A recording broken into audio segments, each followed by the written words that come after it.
평안하셨습니까? 오늘은 1월 16일, 벌써 올해가 시작한 지 15날이나 지났네요. 세월이 살같이 지나간다, 화살같이 지나간단 말이죠. 그런 분주하게 지나가는 시간 속에도 하나님의 자녀라고 하는 의식이 놓쳐지지 않고 지혜롭게 살아가는 매일매일이 되시기를 바랍니다.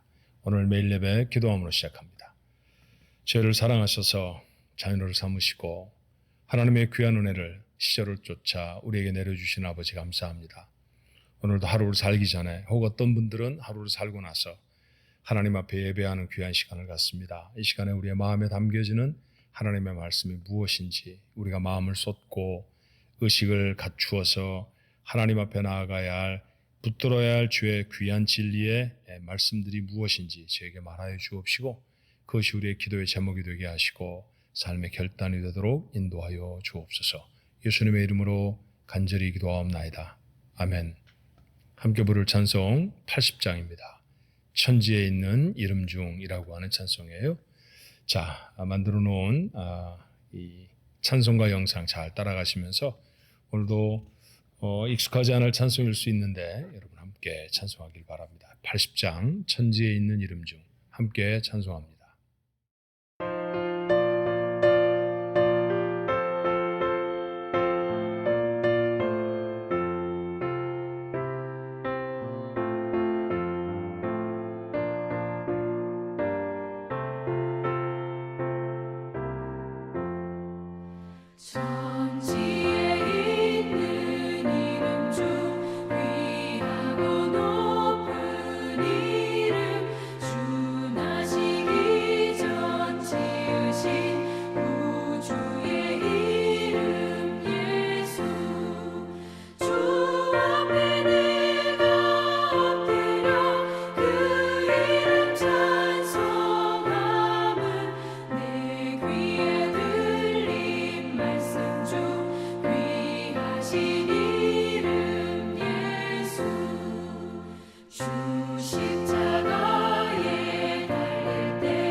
오늘 주신 하나님의 말씀은 요한복음 5장 19절로 29절의 말씀입니다. 요한복음 5장 19절로 29절의 말씀.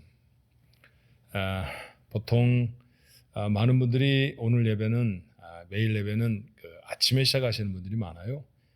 다른 어떤 말을 마음에 담기 전에 먼저 마음에 담는 말, 하나님의 말씀이면 얼마나 좋을까, 그런 생각을 가져서 가능하면 한 목소리로 같이 읽으십시다, 그렇게 부탁을 드리죠. 오늘도 그래 볼까요? 요한복음 5장 19절로 29절의 말씀 함께 읽습니다. 그러므로 예수께서 그들에게 이르시되 내가 진실로 진실로 너희에게 이르노니 아들이 아버지께서 하시는 일을 보지 않고는 아무것도 스스로 할 수 없나니 아버지께서 행하시는 그것을 아들도 그와 같이 행하느니라. 아버지께서 아들을 사랑하사 자기가 행하시는 것을 다 아들에게 보이시고 또 그보다 더 큰 일을 보이사 너희로 놀랍게 여기게 하시리라. 아버지께서 죽은 자들을 일으켜 살리심같이 아들도 자기가 원하는 자들을 살리느니라. 아버지께서 아무도 심판하지 아니하시고 심판을 다 아들에게 맡기셨으니 이는 모든 사람으로 아버지를 공경하는 것 같이 아들을 공경하게 하려 하심이라. 아들을 공경하지 아니하는 자는 그를 보내신 아버지도 공경하지 아니하느니라. 내가 진실로 진실로 너희에게 이르노니 내 말을 듣고 또 나 보내신 이를 믿는 자는 영생을 얻었고 심판에 이르지 아니하나니 사망에서 생명으로 옮겼느니라.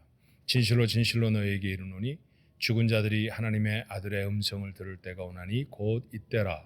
듣는 자는 살아나리라. 아버지께서 자기 속에 생명이 있음같이 아들에게도 생명을 주어 그 속에 있게 하셨고 또 인자 됨으로 말미암아 심판하는 권한을 주셨느니라.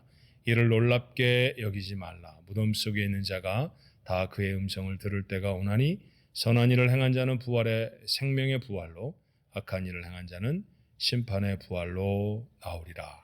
아멘. 요한은 사건을 중심으로 해서 성경을 기록하는데 사건 말미 그런 곳에 그 사건이 담고 있는 의미들을 밝힙니다. 오늘 요한복음 5장 본문의 말씀은 비교적 긴 신학적인 진술이에요. 그래서 좀 어렵게 느껴지실 수도 있네요. 그런데 여러분 어렵게 생각하지 마시고 이 본문 중에 가장 많이 등장하는 단어에 한번 집중해 볼까요? 어떤 말씀들이 가장 많이 여러분에게 읽혀지셨나요? 아들, 아버지이지요. 제가 횟수를 세어보니까 19절로부터 29절까지 이 11절의 말씀 속에 자그마치 18번이나 아버지, 아들 이렇게 말씀하십니다. 그리고 그 아버지, 아들이라는 것은 첫 번째로 하나님과 예수 그리스도의 관계이시죠. 예수님은 누구십니까? 하나님의 아들이십니다. 하나님은 누구신가요? 예수님의 아버지이셨습니다. 아버지는 아들을 끝없이 사랑하시고 아들은 아버지를 무한히 신뢰합니다. 그것이 성부 하나님과 성자 예수님의 관계였어요. 아시는 바와 같이 요한복음 5장의 말씀은 베데스다 연못가에 있는 38배나 병으로 앓아있던 환자를 고치셨던 사건에 따라오는 말씀입니다. 그렇죠? 그 놀라운 사건. 여러분 석 달 여드레를 알아도 석 달 8일 동안을 알아도 그래도 병이 깊은 것이죠. 석 달 동안 어떤 병에 시달리고 있다고 하면 얼마나 고통스럽겠어요. 그런데 자그마치 38년입니다. 모든 것들을 다 포기하고 다 잃어버릴 만한 상황이 아니었을까요? 그런 어려움 속에서 하나님이 보내신 예수 그리스도를 만나고 그 예수님은 그의 병을 고쳐주셨죠. 이 어마어마한 기적을 참 많은 사람들이 보았답니다. 그 주변에는 병이 낫기를 원하는 사람들이 많이 있었고요. 사람들이 많이 모이는 곳이었으니까 바리새 사람들, 사두개 사람들 혹은 랍비들이 그들의 필요를 돌보고 그들을 격려하는 그런 일들이 그 주변에 있었죠. 그래서 정말 많은 사람들이 이 사건을 목격해요. 그런데 이 사건에 대한 예수님의 가장 중요한 진술은 뭘까요? 예수님이 지금 하신 일, 38년 된 병자를 고치신 일, 하나님의 아들이기 때문에 가능하셨다는 얘기죠. 앞으로 하실 일, 자 오늘 본문에 읽었던 몇 번쯤 반복해 나타나는 심판과 부활과 같은 사건들도 다 무엇을 기초로 해서 이루어지는 일입니까? 예수님의 하나님의 아들 되심을 기초해서 이루어지는 일입니다. 예수 그리스도는 이처럼 하나님의 아들이심을 우리에게 선언하고 보여주시죠. 근데 예수님이 하나님을 다른 여러 호칭에도 불구하고 아버지, 아버지로 계속해서 부르시는데 또 하나의 중요한 이유가 있습니다. 뭘까요? 구원받고 난 다음에 우리의 삶의 모습이 무엇인가 하는 거예요. 우리는 예수님이 우리를 위해 죽으셨다고 생각하십니다. 왜 우리를 위해 죽으셨나요? 죄의 삭슨 사망. 죄를 지은 자에게 주어질 형벌은 목숨을 잃어버리는 것입니다. 그래서 주님은 죄인인 우리들이 치루어야 할 목숨이라고 하는 죄의 값을 대신 지불하신 것이죠. 그래서 그것을 대속의 죽음 그렇게 표현하죠. 우리 대신 죽으셨습니다. 그래서 우리에게는 죄가 벗겨지는, 죄에서 씻어지는 놀라운 기적이 생긴 거죠. 그걸 우리는 구원의 사건이라고 말합니다. 자, 그렇다고 하면 한번 질문해 봐야 할까요? 질문해 봐야 하지 않을까요? 도대체 하나님은 예수님이라고 하는 그 사랑하는 아들을 세상에 보내셔서 우리를 죄를 대신해 죽게 하셔서 우리 죄를 씻으셔서 도대체 우리 죄를 씻으셔서 무엇을 하시려고 하시는 것이었을까요? 우리 죄를 왜 씻으시는 걸까요? 죄를 씻어지면, 죄가 씻어지면 도대체 무엇이 되는 걸까요? 다른 것이 아니라 바로 하나님의 자녀로 회복되는 것이죠.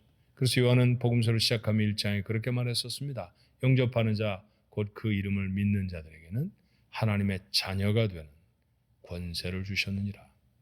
우리가 믿음을 갖고 구원의 백성이 된 후에 우리가 되어지는 새로운 신분은 하나님의 자녀입니다. 하나님의 자녀라고 하면요, 아들, 딸들을 다 통칭해 우리는 자녀라고 말하잖아요. 그 하나님의 아들과 하나님의 딸이 하나님을 부르는 호칭은 만유의 주제, 하나님 만유의 주제시죠. 모든 것을 통치하시는 왕이신 하나님, 맞습니다. 하나님 왕이십니다. 그러나 우리가 하나님을 부르는 가장 보편적인 호칭은 아버지입니다. 그래요. 구원 이후에 하나님은 여러분과 제게도 아버지가 되어지셨습니다. 이것은 영원토록 변함이 없는 사실이에요. 사실은 문제는 우리에게 있는 게 아닌가 싶어요. 우리가 때때로 하나님의 아들, 하나님의 딸이 아닐 때가 있는 것이죠. 우리가 죄를 지을 때 하나님이 어디 계십니까? 하나님과 내가 하나님은 아버지시고 나는 하나님의 아들 혹은 딸입니다라고 하는 의식이 그 가운데는 없습니다. 감정이 말씀을 넘어설 때 하나님의 말씀은 분명히 용서하라고 했고 받아들이라고 했고 네가 참으라고 하실 수도 있고요. 또 반대로 네가 의를 발표하고 네가 옳은 길을 선포해라 라고 말씀하실 때 어쩌면 우리가 숨을 수도 있습니다. 자, 이와 같이 하나님의 말씀이 우리의 감정을 다스려야 하는데 그러지 못할 때가 참 많죠. 우리의 감정이 도리어 하나님의 말씀을 넘어설 때가 있습니다. 세상이 하나님보다 더 좋아 보일 때도 있죠.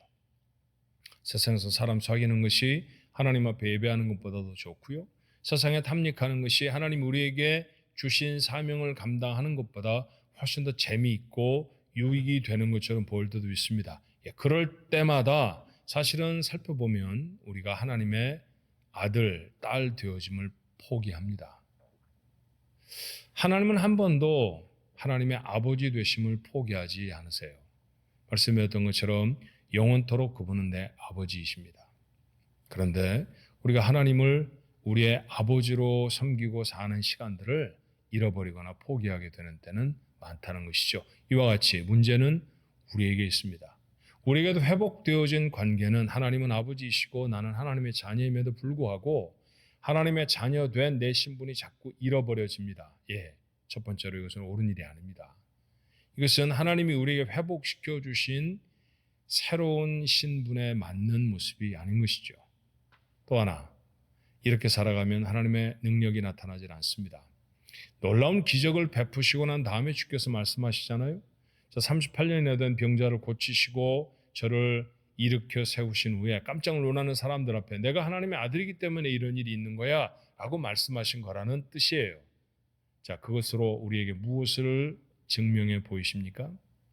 하나님은 사실 구태여 하나님이 내 아버지시라 이 일을 행한다 그러지 않으셔도 하나님 자신이신 우리 예수 그리스도에게도 그런 능력은 충분히 있으십니다.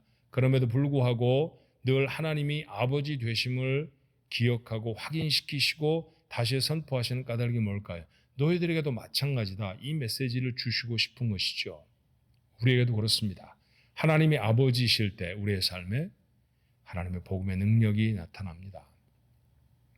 예수를 믿고 나서도 우리가 능력 있게 살아가지 못하는 가장 중요한 이유가 뭘까요? 우리가 자녀 되어진 신분을 포기하거나 잃어버리기 때문은 아니겠습니까?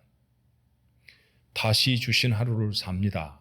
이 시간 속에 우리가 반복해 확인해야 할 가장 중요한 도전이 있다면 뭘까요?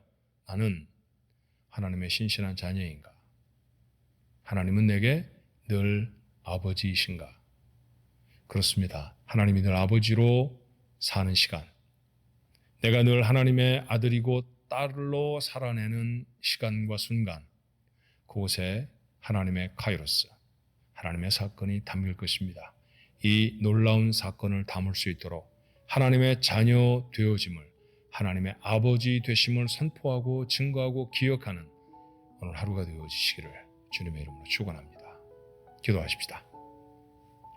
변함없이 아버지이신 하나님, 우리의 어떤 허물과 연약함에도 불구하고 여전히 나를 붙드셔서 넌 내 것이고 내 아들이고 내 딸이라고 선언해 주시고 단 한 번도 그 놀라운 선언을 변개치 않으신 하나님, 감사와 영광을 돌립니다. 하지만 이 어마어마한 부르심 앞에 우리의 삶을 돌아보니 하나님 앞에 부끄러운 때가 참 많습니다. 죄를 지을 때, 하나님 세상이 더 좋아 보일 때, 우리의 연약한 감정에 우리가 휘둘려 버릴 때, 그때에도 하나님은 아버지이셨는지, 그때에도 여전히 나는 하나님의 자녀라고 하는 의식이 있었는지 자신이 없습니다. 하나님, 이렇게 연약하게 살았던 저희들의 삶을 용서하여 주옵소서. 그래서 하나님, 우리의 삶에 담기를 원하시는 하나님의 놀라운 기적과 능력들이 나타나지 못하여 싸움나이다. 이제 하나님 앞에 회복하기를 원합니다. 다시 새롭게 하신 귀한 한 해, 그 초반을 저희들이 지나가오니 하나님, 올 한 해 하나님의 아들로, 하나님의 딸로 변함없이 살아가게 하여 주옵소서. 언제 어느 순간에나 하나님은 내 아버지시라고 하는 사실을 기억하며 지날 수 있도록 역사해 주옵소서. 하나님의 능력이 우리의 삶 속에 나타나는 복된 시간이 되도록 축복해 주시옵소서. 예수님의 이름으로 간절히 기도하옵나이다. 아멘.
네.